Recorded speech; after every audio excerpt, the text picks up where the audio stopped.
Okay. Um,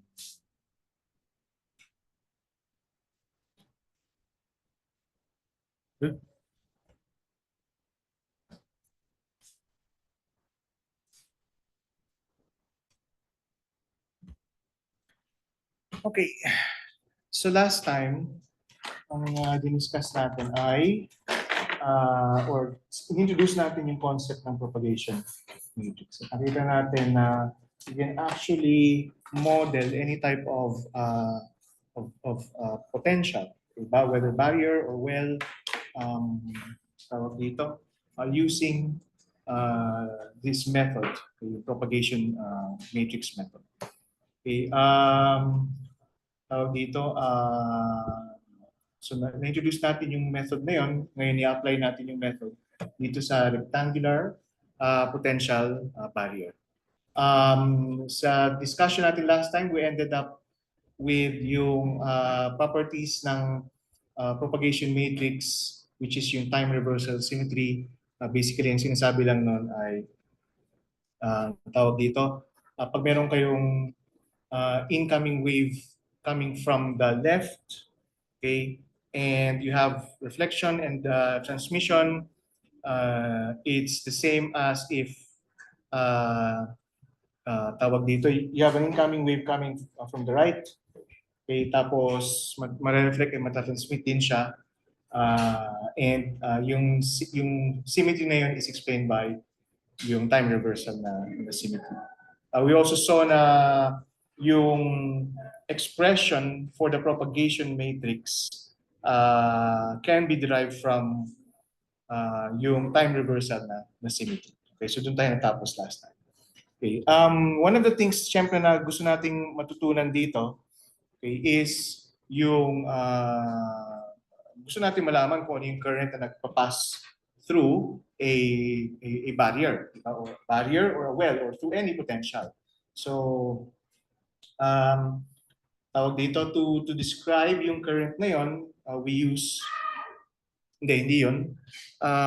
We use something else. Itong expression natin for the charge density. Storbo eh. Okay. So, naalala niyo ba expression for the charge density? Actually, ang sagot lang sa tanong na yun is yes or no. Hindi ko tinatanong kung ano yung expression. Nalala niyo ba o hindi? Hindi. Okay. Sige. Negative IEH bar 2 over M, 2M over 2M. Tapos, psi star del psi minus psi psi star. Okay? Yan. Okay. From there, okay, or using this expression, pwede natin makuha yung total current going through the barrier or through the potential. Okay, tawag dito. So let's consider like yung step na yung step potential last time. If you recall, meron tayong step potential na ganito yung itsura. So ito yung region 1, ito yung region 2. Okay, and yung amplitudes na A is yung incoming wave, and then yung amplitude na B describes yung reflected na wave. Tapos yung C describes yung outgoing, and yung D is yung incoming coming from the right. Okay, and to describe yung tawag dito yung behavior, we need yung expressions for the wave function, which we write as A I k1x plus b exponential negative I k1x and psi2, okay, is equal to c exponential I k2x plus d exponential negative I k2x. Okay, sobrang beses natin, daming beses natin inano to. Dapat nakabisado niyo siguro, no? Diba? Okay. Now, if you plug in itong expressions na ito dito sa expression natin for the tawag dito, current density, then you will see na hindi siya normalized. Well, actually, you can normalize A, B, C, and D if you like. But we can add a factor just to normalize yung yung wave function, and to normalize yung expression for the current density. So we're going to add this factor na 1 over square root of K1 at saka 1 over square root of K2. Okay? So basically, ang gagawin lang yan is hindi na kayo when you insert this expression dito sa expression for the current density, walang lalabas na K1 at saka K2 kasi it will cancel out. Okay? Kasi 'di ba pag kinuha niyo yung derivative nito, 'di ba? Magkakaroon kayo ng K1, 'di ba? And yung psi star psi nito will give you 1 over square root ng K1 plus another 1 over square root ng K1. Okay, which will cancel with the K1 na malalabas pag kinuha niyo yung derivative. Okay? Na-imagine niyo ba o hindi? Yes or no lang din sagot sa tanong na yun. Yes. Yes or no? Yes. Okay, good.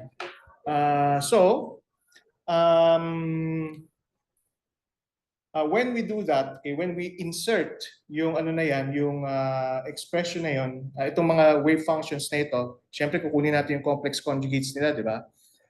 We will end up dun sa region 1, we'll end up with a current density that has this expression over M. Okay, and then of course yung amplitude squared minus b squared. This is for kung itong point na to is x equals 0, okay, then lahat ng exponential ay magiging equal lang sa 1, di ba? And so this is for x less than 0. And then you also have a current density which we write as E h bar over M c squared minus d squared. This is for x greater than 0. So sa region 2. So ito ay sa region 1, ito naman ay sa region. Okay. It should make sense na dapat itong dalawang expressions na to ay equal sa isa't isa.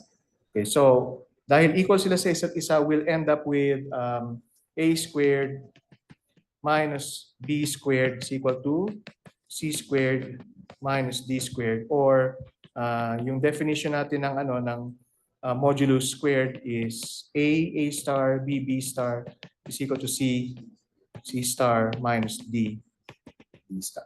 Okay? And that's the expression that you will get. Okay. By applying yung boundary conditions. Now, so using the propagation matrix method, we have a matrix that will relate yung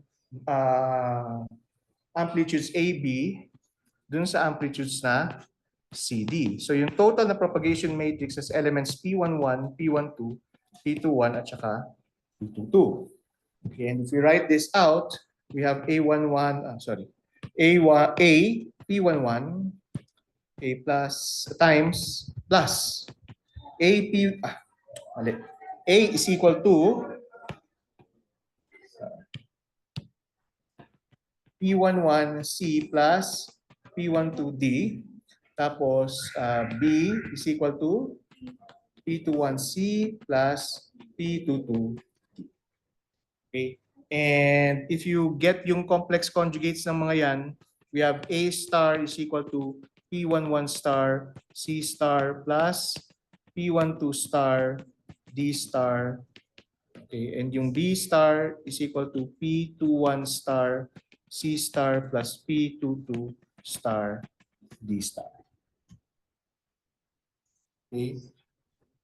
So, naalala niyo ba kung anong D? Anong represent ng amplitude na D? Yes. So, physically, wala naman tayong incoming wave from the right? So, typically, we set yung D to 0. And by doing that, okay, anong matitira sa atin? Okay, so wala na yung mga yan. Okay, we have A, P11C, A star, P11 star, C star, B, P21C, B star, P21 star, C star. Okay, so we'll end up with A star A is equal to, or ano yun? A star A minus B star B will give us, so A star is P11 star C star tapos P11 C. Tama? Okay, and then yung minus P21 star C star, sorry, C star ba to? Ay, hindi. And then P21 C.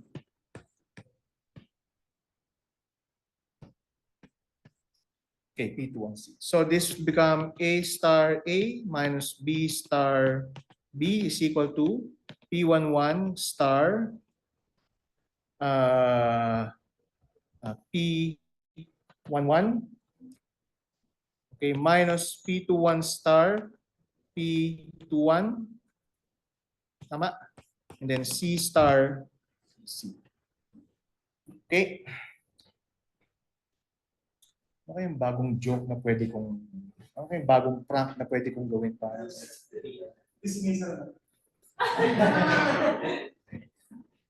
Okay. So, this is the expression that we get from using propagation matrix method. Okay? Ito yung expression na nakuha natin kanina, we obtained using yung current density. And remember, yung D dito ay 0. Right? So we have A star minus B minus B star is equal to C star. Now for this expression to be equal to this expression, okay, dapat yung P, yung terms na nasa bracket, nasa parenthesis, must be equal to 1. Tama? Okay. So this gives us, okay, so magdadagdag ako ng insert new slide.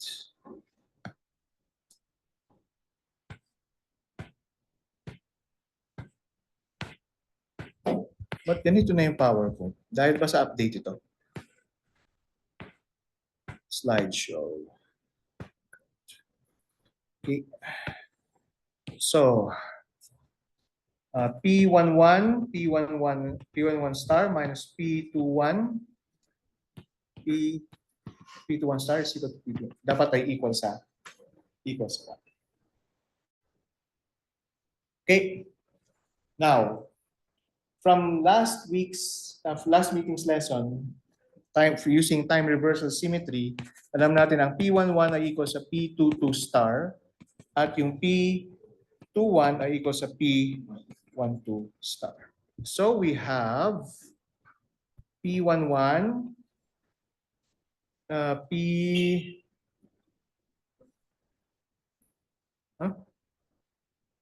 so syempre pag kinuha natin yung star nito, magiging ano to, di ba? P11 star will be equal to P22. Okay, so yung P11 star is just P2.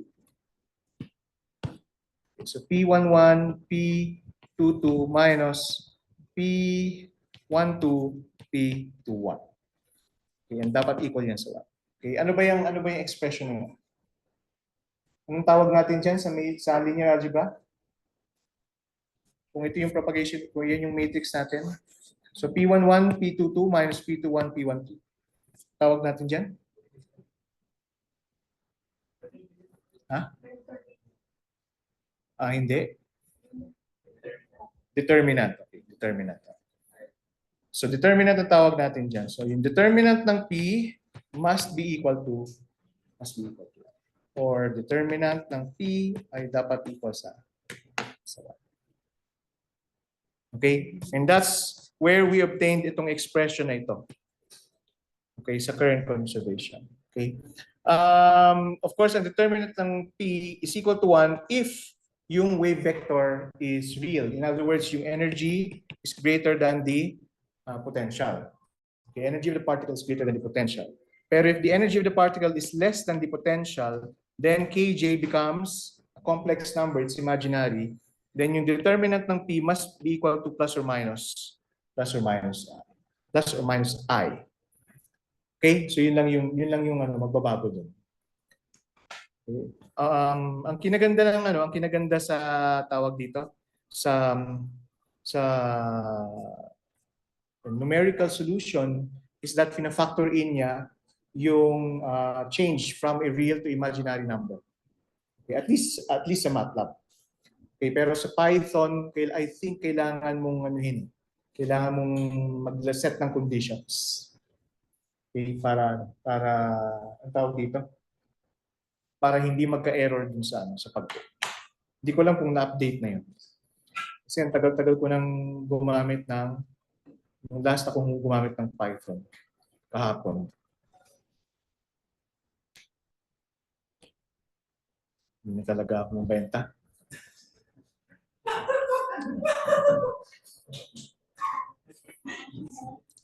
Mas lalong nagiging plastic mga tao. Sabi ko hindi na ako mabenta. Tumawa siya ng plastic. Okay. So, ngayon, i-apply na natin yung tawag dito, propagation matrix sa rectangular potential barrier.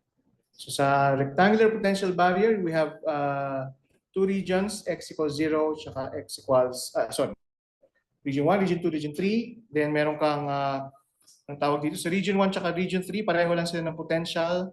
And we can set that to 0. And yung region 2 ay may potential na V0.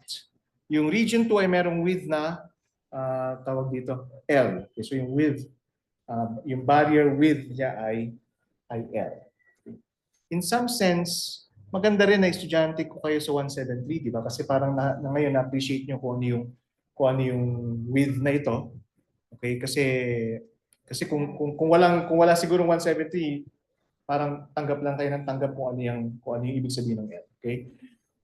So kanina nakita nyo na yung L na yan can be represented by the width of the ang tawag doon?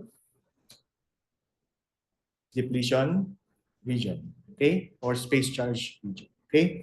So, i-apply natin ngayon yung ating tawag dito, propagation matrix method. Okay, so we begin with yung wave function na psi1. Okay, so ang psi1 is equal to A over square root of K1. Now, gagamitin na natin yung 1 over square root of K1 dito para pag kinompute natin later yung current density, normalize na siya. Okay? Exponential I K1 x plus B square root of K1 exponential negative I K1x. Okay, and yung psi2 ay equal sa C o square root ng K1 exponential K2x plus D square root of K2 exponential negative I K2x. Okay. Boundary conditions ay dun sa step. Okay. Regardless kung ano yung step na yan, okay, dapat equal yung dalawang wave functions. Okay. In addition, yung kanilang derivatives ay dapat equal din, right? Derivatives with respect to x. First derivatives pala. So yan yung ating boundary conditions. So the first boundary condition will give us so anong step to? Anong location ng step? Location ng step ay x equals 0. So ibig sabihin lahat ng exponential will just be equal to 1. So we end up with a over square root of K1 gamit yung first boundary condition plus b over square root of K1 is equal to c over square root of K2 plus d over square root of K2.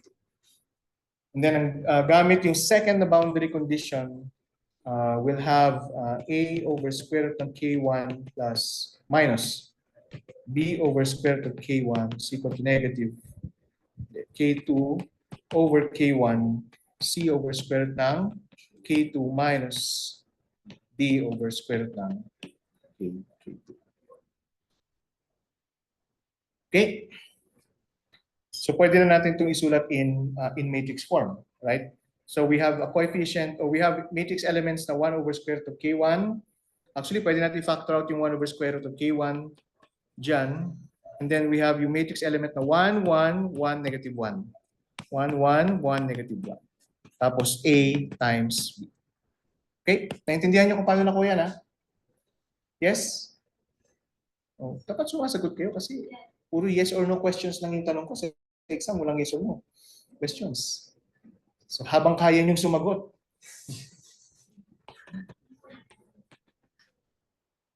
Sa right-hand side, we have 1 over square root of K2. Okay, 1, 1, 1, negative 1. Ay, hindi. Sorry. 1, 1, K2 over K1, negative K2 over K1. K2 over K1 minus K2 over K1. Then, multiplied by yung column vector na C. Okay. So, anong gagawin natin dito? Etong matrix na ito, kailangan natin kunin yung inverse niyan. Diba? Kasi ililipat natin sa kabilang side. Right? Tama? Okay. So, ang inverse ng matrix na yan, okay, A, B. Okay, so ang inverse ng matrix na yan is K1 over 2 square root of K1.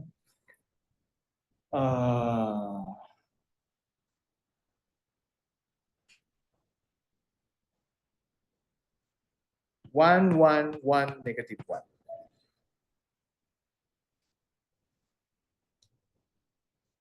Okay? Tapos, meron ding, i-multiply natin yan by 1 over square root of K2, ang 1, 1, K2 over K1 minus K2 over K1. And then multiplied by yung column vector na C, C.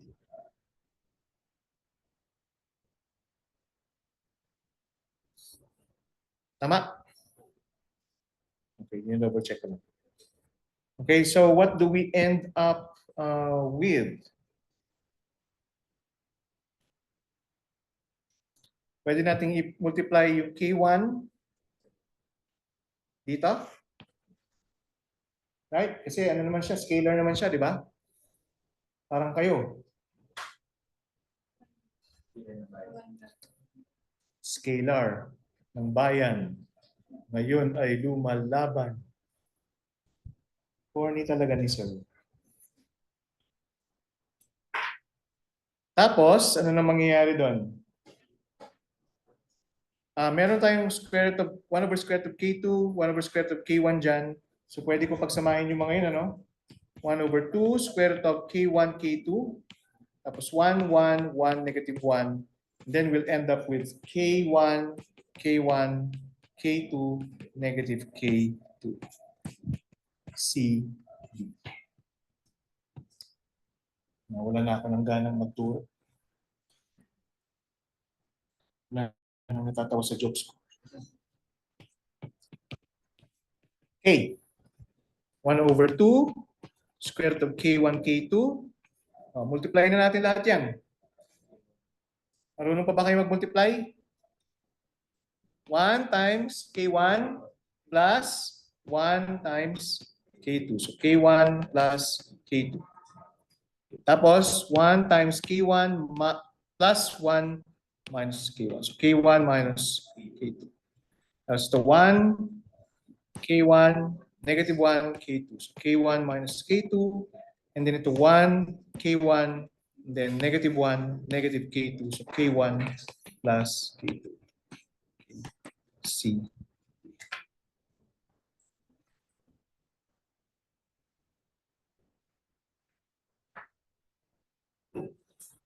Okay. Saan yung propagation na yan? Ano ang dinidescribe niyang propagation? Kung babalikan natin itong figure na ito. Ano yung dinidescribe ng matrix na yan? Sa step pa lang, di ba? Sa step pa lang. Wala pa dun sa free. Okay, so kailangan nating tawag dito, i-introduce yung free na na tawag dito na propagation matrix. Okay, tapos introduce din natin tong propagation matrix from region 2 to region 3. Pero fortunately, pareho lang yung region 1 sa region 3, so we can still use yung K1 at saka K2 na na-derive lang natin. Okay, so what we'll end up with is, so yung total na propagation matrix will be 1 over 2 square root of K1, K2, okay, K1 plus K2, K1 minus K2, K1 minus K2, K1 plus K2, exponential negative I, K2L 0, 0 exponential I, K2L, and then 1 over 2 square root of K1, K2, tapos K1 plus K2, K1 minus K2, K1 minus K2, and then K1 plus K2, tapos C, D. Okay, now, just to be clear, this propagation matrix describes yung step function from region 1 to region 2. This propagation matrix describes yung propagation dun sa barrier. So inside the barrier of width L. And this propagation matrix describes yung propagation from region 2 to region 3. Okay, kailangan naintindihan niyo yung sequence. Okay, kasi ano yan, nagmumultiply kayo ng matrix sa isa't isa. Yung alin? Yung alin? Alin? Ano sa tingin niyo? Nagmamatter ba yun?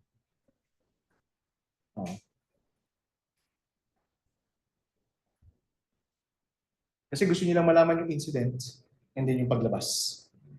As a result of yung width ng barrier.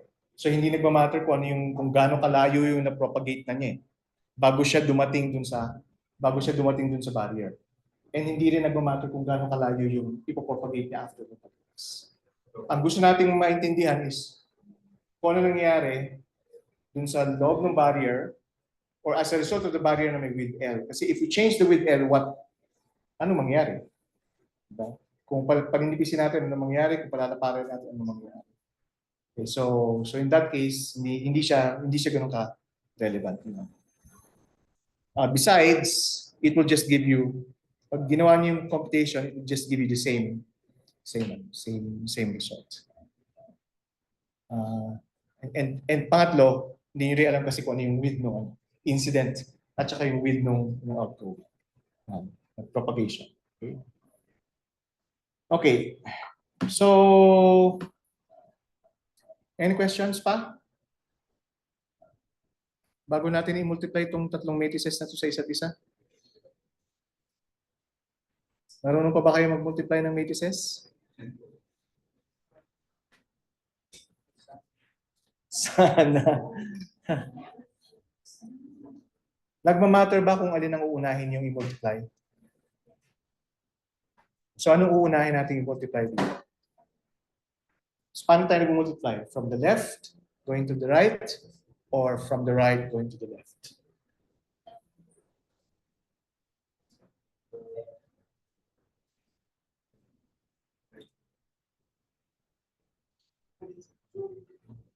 From the left towards the right.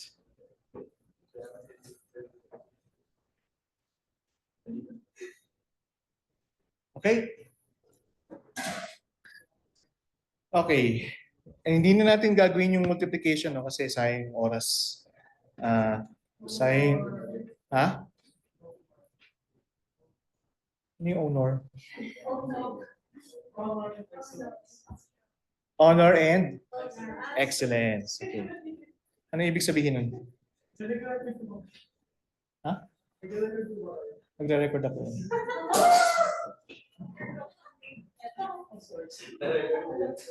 Record yun. Okay. So, ang isa pang kinaganda dito is that kung naalala nyo, dinerive natin yung expression, okay pa? Sulat pa. Dinerive natin yung expression for the reflection probability at transmission probability. Naalala niyo ba yung expressions na yun? Or tignan niyo yung notes kung nag-notes kayo sa last time. So transmission probability muna. Ano ang kailangan natin para makuha yung transmission probability? Or ano muna expression for the transmission amplitude na lang or transmission coefficient?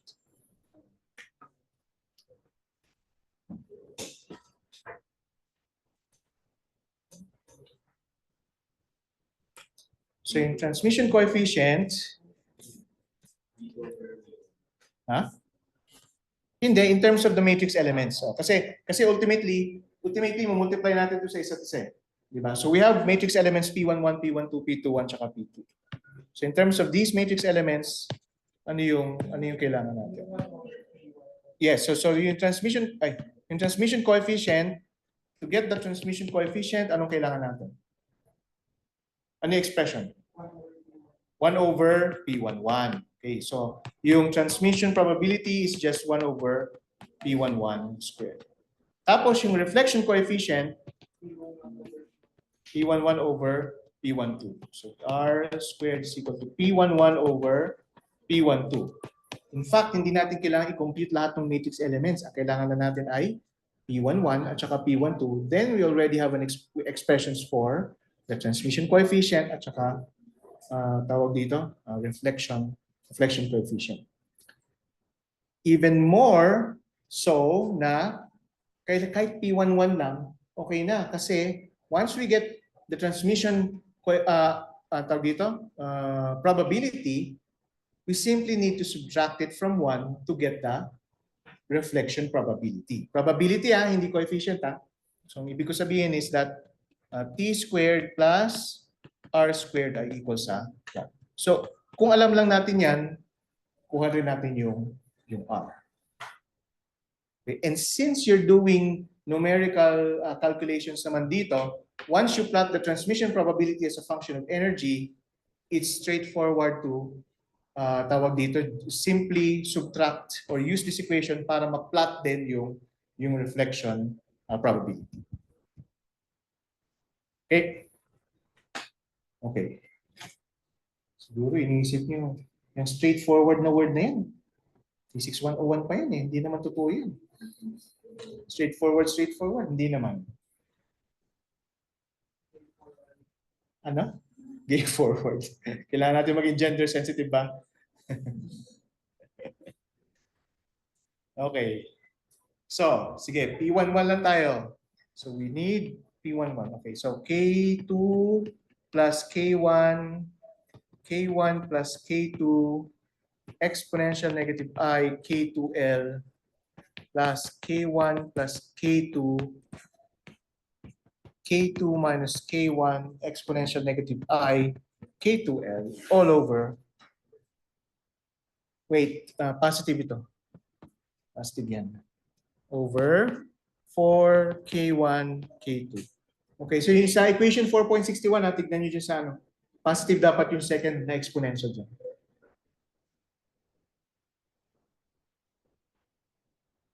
Okay, 4.61. Check. Okay. Siyempre, as a physics teacher, I'm obliged to say na it is straightforward to derive this expression from the multiplication of these three matrices. Yes? Pag teacher na rin kayo, pwede nyo na rin gawin yan. Okay? Pero dahil estudyante kayo, derive. Okay, simplify na. Siyempre, isi-simplify natin yung mga yan. I-ano muna natin to, multiply muna natin itong dalawang terms. Okay, ano makukuha natin dyan? Gusto nyo bang isulat o gusto nyo i-mental na lang? Mental na lang. K2.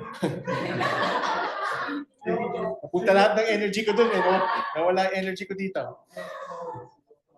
So, meron tayong cross terms. So, meron muna tayong K1 squared, K2 squared dyan sa first term, di ba? Sa second term, meron din tayong K1 squared, K2 squared. Tama? Ang cross term sa first term is 2k1, k2, pero dun sa kabila, minus 2k1, k2. Pero, i-multiply niyo with exponential negative I k2l, ito i-multiply niyo by exponential positive I k2l. Okay? K1 squared K2 squared. Ano yun? Magiging K1 squared K2 squared. Kasi product of difference. Kasi positive K2 K1 is negative K2 K1. Kasi negative yung isa. Negative pa yung isa. K1 minus K2. Oh, so yung second term may negative na coefficient sa labas, di ba?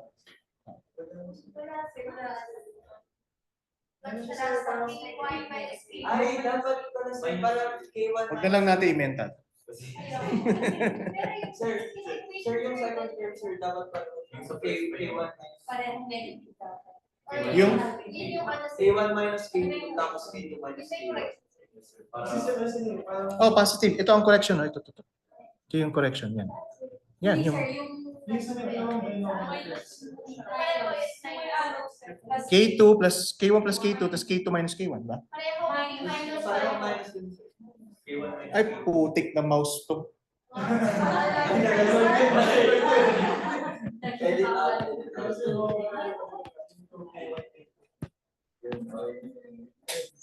Sorry, guys. hindi na ako nag-edit. Okay. Malis ka dyan. Mouse. Okay. O nga naman. Ha? Buti at nakikinig kayong lahat. Ay. So, okay na, no? Okay. So, we have yung K1 squared plus K2 squared, tapos i-multiply natin siya by yung sum nitong dalawa. Diba?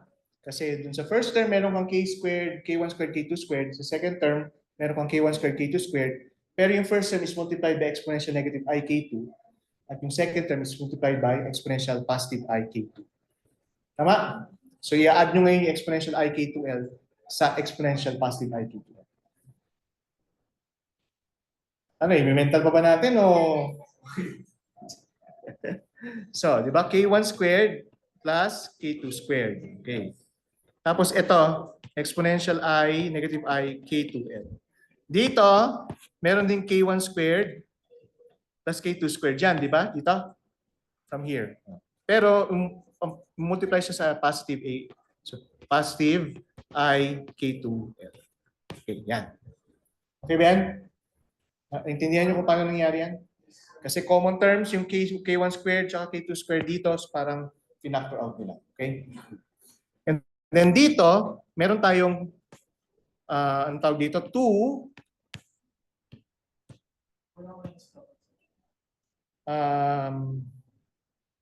Tama. Plus 2 K1, K2, and then yung exponential I, K2L plus exponential I, K2L. Exponential negative I, K2L. Okay. All over 4 K1, K2. Okay lang yan? Nakuha niyo lahat? Paano nangyari yan? Okay. Plus ba yun? Yes. Minus. Minus. Tama na, no? Lahat ng signs.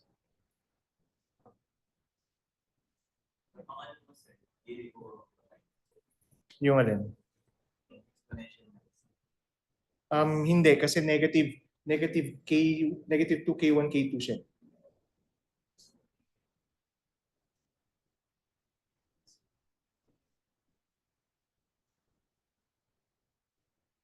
So, magiging plus siya.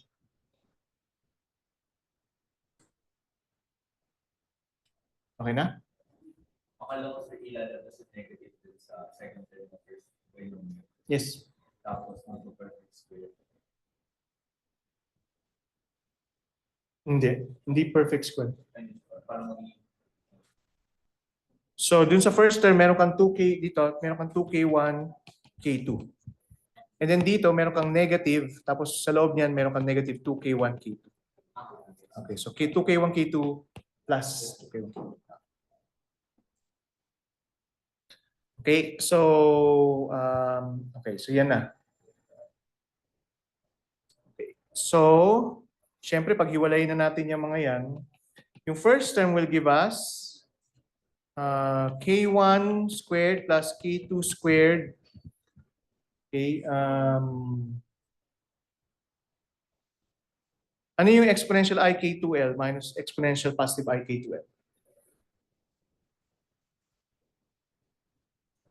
Yan, itong nasa parenthesis nito, ano yan? Equal yan sa negative eh. Negative, di ba? Sin x is equal to exponential IX minus exponential I.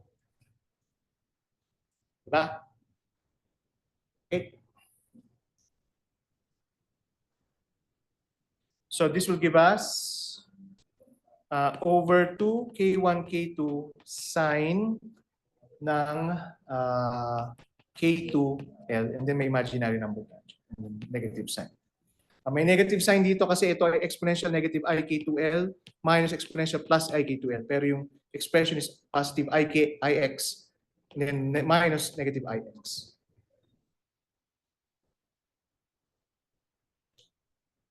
Yes, gandang mental exercise para sa isang 6 to 7:30 na class on a Friday.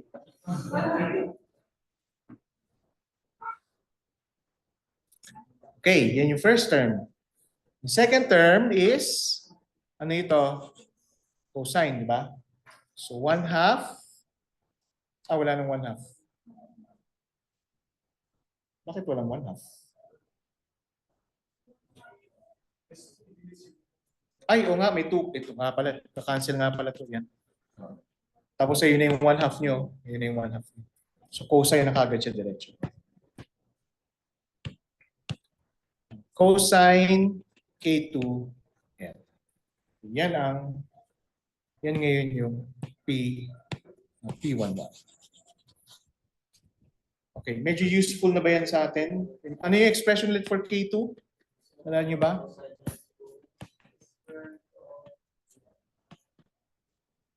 M V minus V naught over H bar. Okay, V naught tayo kasi yung V naught yung potential dun sa barrier. Yes. Merong tanong? Sige lang. Ha? Tatanong kayo sa katabi niyo. Hindi ko alam. Pag tinatanong ko kayo. Last one. With confidence.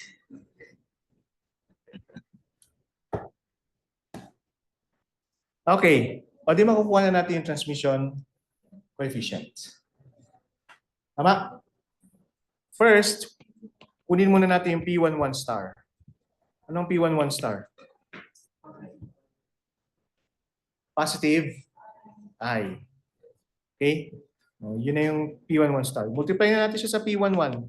Anong makukuha natin dyan? Positive I times negative I 1.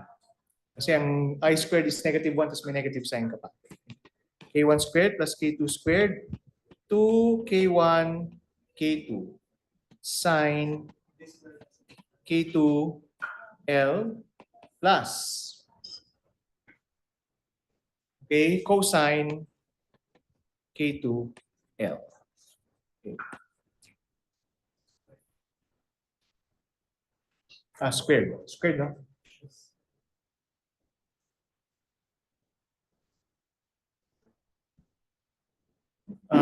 Sorry. Squared.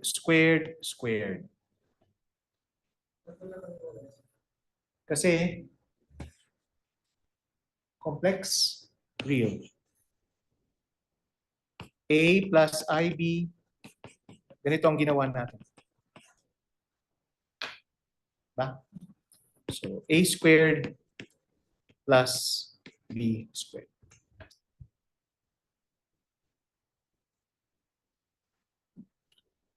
Buti na-explain ko.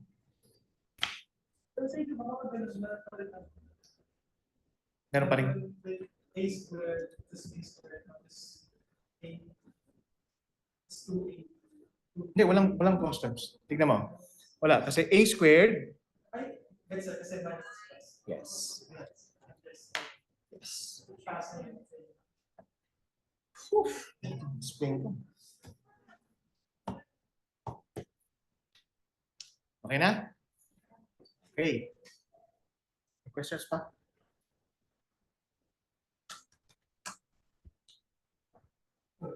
Wala na. Okay, good.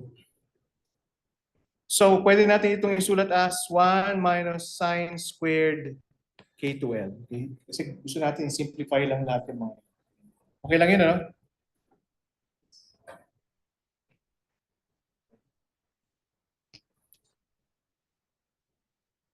Okay? Okay. So, pag sinulat natin yun na 1 minus sine squared K2L, so, eto sine squared K2L, ito, tapos ito yung coefficient niya. The sine squared K2L, so ang coefficient niya is negative 1. Okay. So, oops.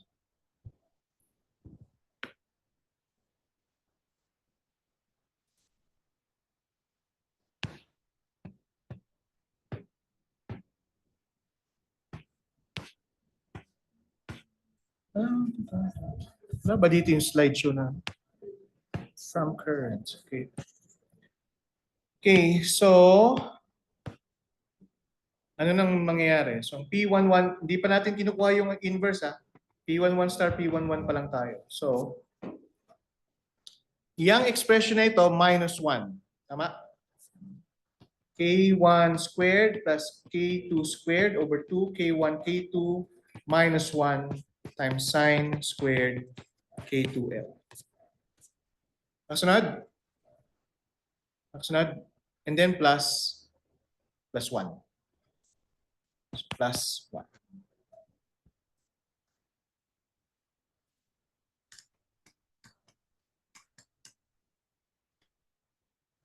Okay. So, equal to ngayon sa K1 squared plus K2 squared minus 2 K1 K2 all over 2 K1 K2 sine squared K2L plus 1.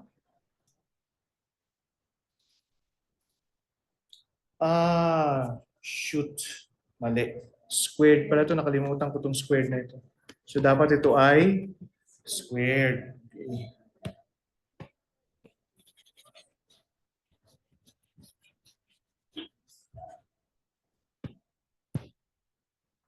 Okay. Ito, anong ibibigay sa atin ng K1 squared, K2 squared?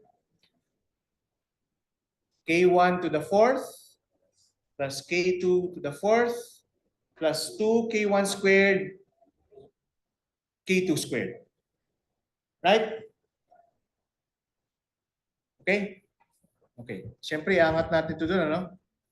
And remember, squared yan. So, 4 K1 squared, K2 squared yan. Sulat ko na nga, wala na kayong ganang mag-isip eh. Defensive. Ano yan? 2 K1 squared, K2 squared plus K2 squared minus 4 K1 squared, K2 squared. Fourth. Then 4 K1 squared, K2 squared times sine squared K2L and then plus 1. Okay, so itong 2K1 squared minus 4K1, 2K1 squared minus K2 squared minus 4K1 squared over K2 squared. So K1 to the fourth minus 2 K1 squared K2 squared plus K2 squared. It's nothing but K1 squared minus K2 squared over 2 K1 K2 quantity squared. Ano yan? Kasi mga kasi ng K1 squared, K2 squared. Hindi. Kasi pag in-add mo itong dalawa, meron ka ng K1 to the fourth minus 2 K1 squared K2 squared plus K2 to the fourth. So, and then factor out. Wala tayong ginawa sa denominator. And then huwag natin kalimutan yung plus 1 dun sa dulo. Okay? So P11, yeah. And so yung transmission probability is 1 over P11 squared. So yan ay K1 squared minus K2 over 2 K1 K2 squared dot squared. K2 squared sine squared K2L plus 1 inverse. Yes. Ayos. Graph na. Graph na yan. Pwede nyo i-replace yung K2 with yung 2m E minus V naught square root over H bar. O gusto nyo, K2 squared equal yan sa 2m E minus V naught over H bar squared. Yung mga 2m over H bar squared, magkakancel lahat yan kasi meron kasi numerator at denominator. Diba? Yung K1, 2K1 squared minus K2 squared. Tsaka yung 2K1, K2. Yan. Diba? Meron siyang 2m over H bar squared sa numerator tsaka sa denominator. Magkakancel lahat yan. Right? Okay. Ang matitira lang dun, ang K1 ay, ano bang K1? V naught 0 to, diba? So ito ay E squared. Ito ay hindi E squared. E lang. E. Minus E minus V naught. Okay? So, ang matitira dito sa ibabaw ay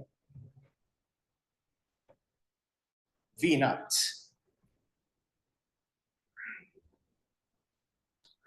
Tama? Kasi E minus V naught. E minus parenthesis E minus V naught. Diba? So, E yan, tapos yung K2 squared ay E minus V naught.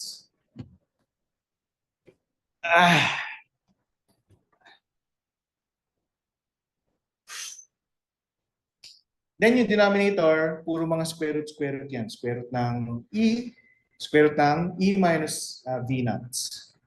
Okay, so yun yung magiging result yan. Okay, so yan na yung pwede nyo siguro yung pwede nyo i-graph. Okay, so ang magiging result yan is 1 plus 1/4 V naught squared E minus V naught. Okay, tapos sine squared K2L. And then lahat yan ay kukunin niyo yung inverse.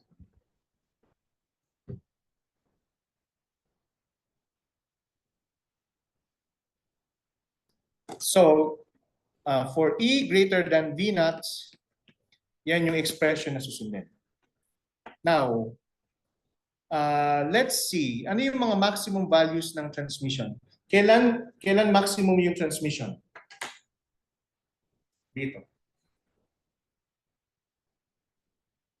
Paano natin makukuha yung points, the energies corresponding to maximum transmission?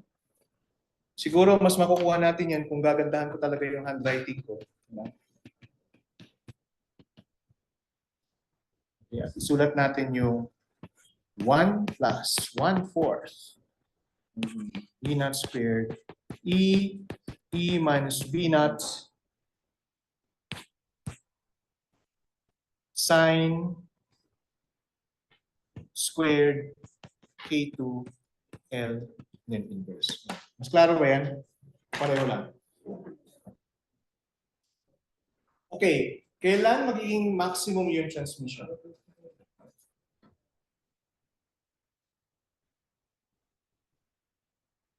So, ano bang maximum transmission in the first place? Anong value ng maximum transmission? 1. Okay, kasi walang nare-reflect.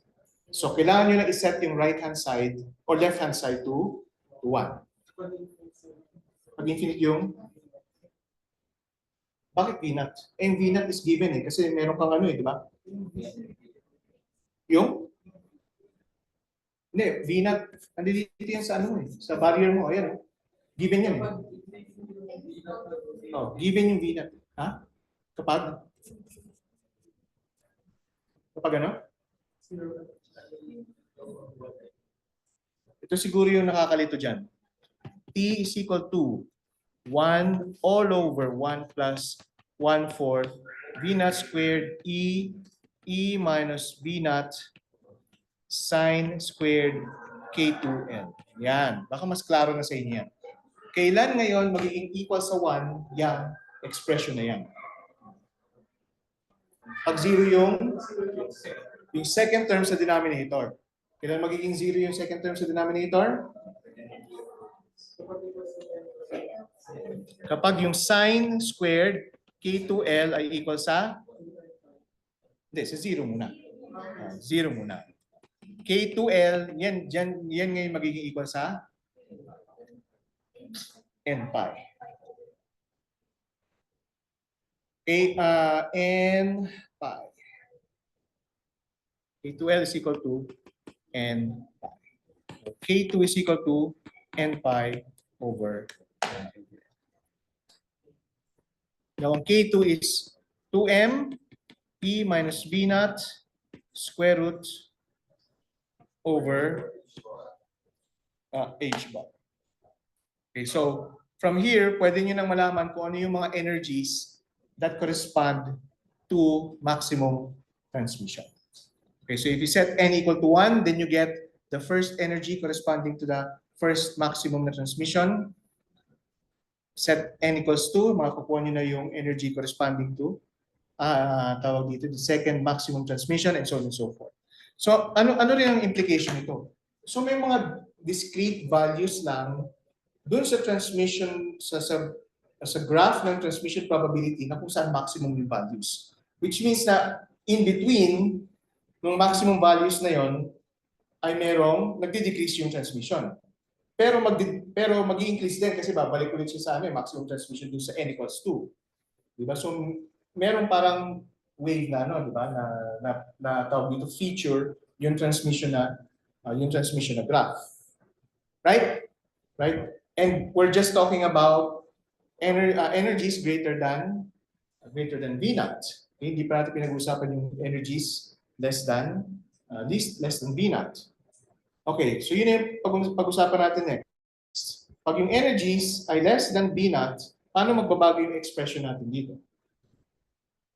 Remember na yung K2L will be complex, di ba?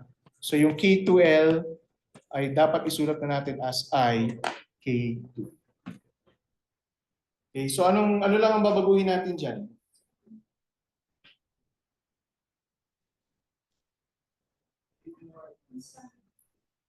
Ano yan? So meron ka sine squared IK2L.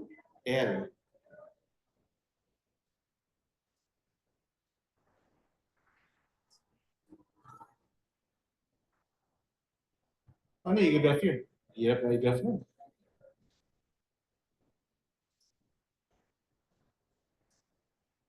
Or, kailangan talaga meron tayong mastery ng ng trigonometric. Pareho lang siya sa hyperbolic sine K2. So, papalitan natin to ng hyperbolic sine squared K2.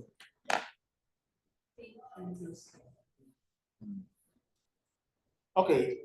Dahil IK2L siya, hindi na siya magre-resonate. Wala na nung resonance. Okay?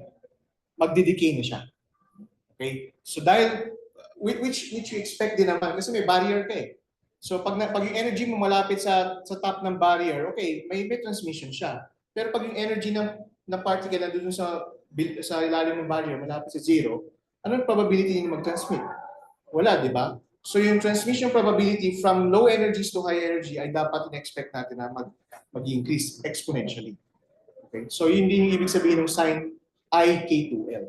Kasi remember, we can express sine IK2L in terms of imaginary exponentials. Right? Right? So, ganyan ngayon yung itsura ng transmission probability niyo. Asa ng ano dito? Asa ng tawag dito? V naught. K2L. Okay, so hindi niya ito ginraph in terms of V naught. Okay, ang K2L, ay N pi. Hindi, pero ang sandali K2L is 2M E minus V naught over H bar squared. Okay, so hindi siya ganun ka-obvious. Okay, so hindi natin alam kung ano yung actually ano dito. Okay, sige. So, kailan yung first na maximum transmission? Makukuha natin yun from n equals 1. Okay, so ngayon yan yung n equals 1 natin. Yung second na maximum transmission is here. So yan yung n equals 2. Okay, and so on and so forth. So makikita nyo na may peak, bababa, and then may peak ulit, bababa, and so on and so forth. Okay? Now, meron ding minimum transmission. Okay, how do we get yung minimum transmission na yun? Alin? Okay, balik kayo dito sa equation. Okay? And consider yung energy is greater than V naught. Kailan natin makukuha yung minimum transmission ngayon? Hindi. Kanina yung maximum transmission, nakuha natin nung sinet natin yung sine squared KL to 0. Kasi pag 0 yung second term sa denominator, edi 1 na lang siya. Ano ba ang value ng minimum na transmission? 0. Kailan siya magiging 0? Yes, pag malaki na yung sine squared K2L. Kailan mangyayari yan?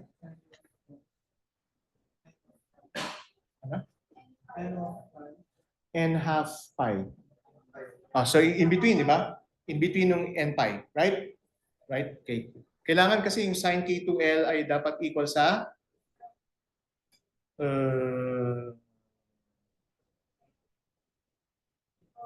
paano magiging infinity?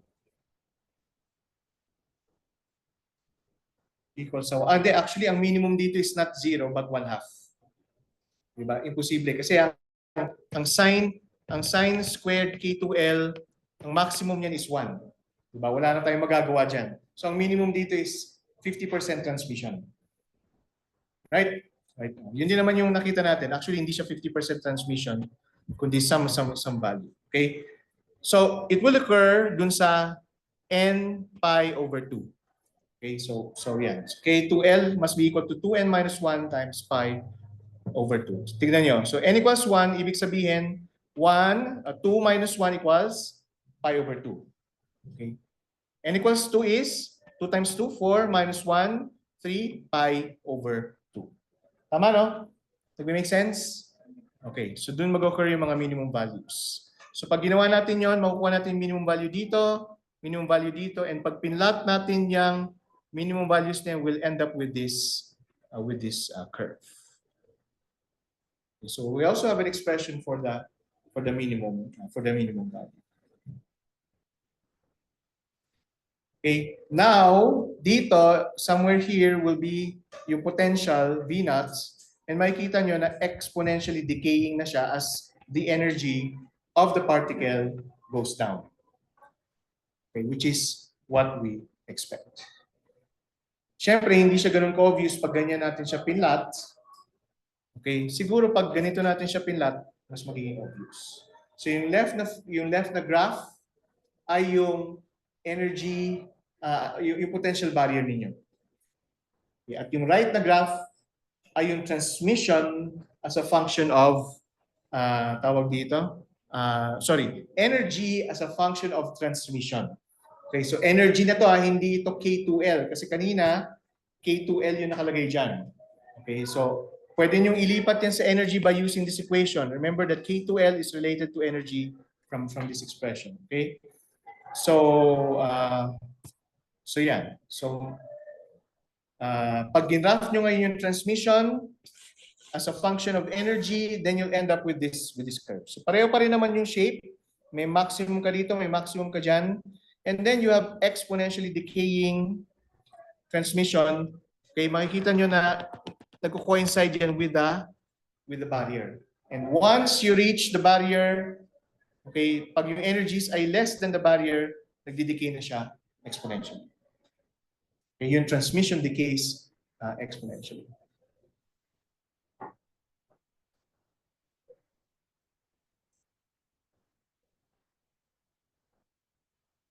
Okay? Ganun naman talaga, ganun din-expect natin. So, mababang energy, yung probability na mag-transmit dito ay mababa rin. As you increase the energy, mas mataas na yung probability niya na mag-transmit. Now, pag yung energy is greater than V naught, classically, we expect na constant lang yung transmission. Dadaan lang yan, taas-taas ng energy eh. Pero this is quantum mechanics, this is quantum physics. Quantum physics, may peaks na kung saan maximum yung energy, maximum yung transmission, and then meron ding throws na kung saan minimum yung energy, yung transmission energy. Yung transmission, sorry. Minimum transmission. So hindi niyo makikita, hindi niyo makikita sa classical physics. Tumakbo kayo dyan sa barrier na yan, taasan nyo lang yung energy nyo, okay, lulusot kayo. And then taasan nyo ng konting energy nyo, may probability na hindi kayo lumusot. Kasi nga, hindi nyo makikita sa classical physics. Right? Okay. So this is purely quantum mechanical. Okay? Okay? Now, pwede yung pag-practice nito, yung at least yung paggawa ng code. Okay? Kasi yung computations ginawa naman natin ngayong araw. Ang isang pwede nyo gawin is, tawag dito, i-code nyo na yung potential. So, sabihin natin na, ano dito, 25 data points, 50 data points, is 25 data points dyan. So, meron kayong 100 data points. Okay, para i-represent yung barrier potential. Okay? So, yun yung una yung gagawin. Ipa-plot nyo muna yung potential as a function of position. Okay? So, once na nagawa nyo na yun, gamitin nyo na ngayon yung propagation matrix. Okay? And merong propagation matrix na code dun sa book na discuss natin last time. Okay? So, ang gagawin nyo is try nyo i-reproduce yung transmission probability niyan as a function of energy. Yes. So yung code will have two parts. Yung first part is yung pag-plot ng potential at yung second part is yung pag-plot ng transmission, which you will get from propagation. It's not. Isipin nyo na yung mga tulad na simula na kayo.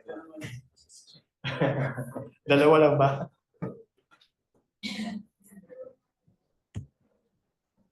Pero pag galit ka, dalawa din, pero ibang daliri. Ibang daliri.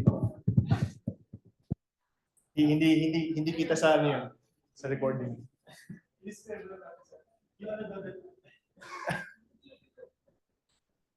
Ayos? Ayos? Okay. So, ha? Hindi, sabi ko lang, i-try nyo. Try lang.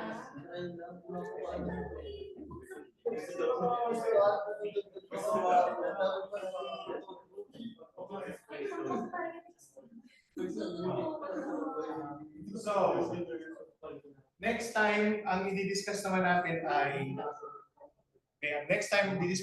is, well, ang dadagdag natin dito ay isa pang barriers, dalawa na. We're going to do that, numerically. Siyempre, hindi ko papakita sa inyo po.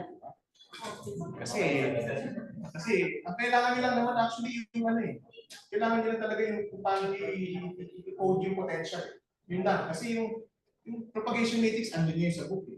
Yun na yun. Wala na kayong mabaguhin doon. Except yung match nyo lang dapat yung length nung potential nyo na variable with the energy. Yun lang yung gagawin. Okay, tapos nun, daridagan natin isang magiging 3, magiging 4, magiging 12, okay, magiging infinite. Titignan natin kung ano yung magiging effect. Para sa isa. Ako din ba bang And titignan natin kung anong lalabas na physics. Okay? Mula doon sa ganung klaseng system. Okay? Well, basically yung physics na lalabas nun is resonance.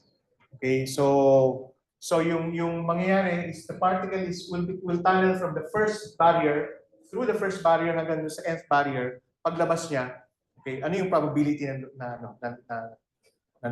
matatransmit siya after n barriers. Okay? So, yung concept na yun ay tinatawag na resonant tunneling. Yun yung pag-aaralan natin next time. Okay. Any questions?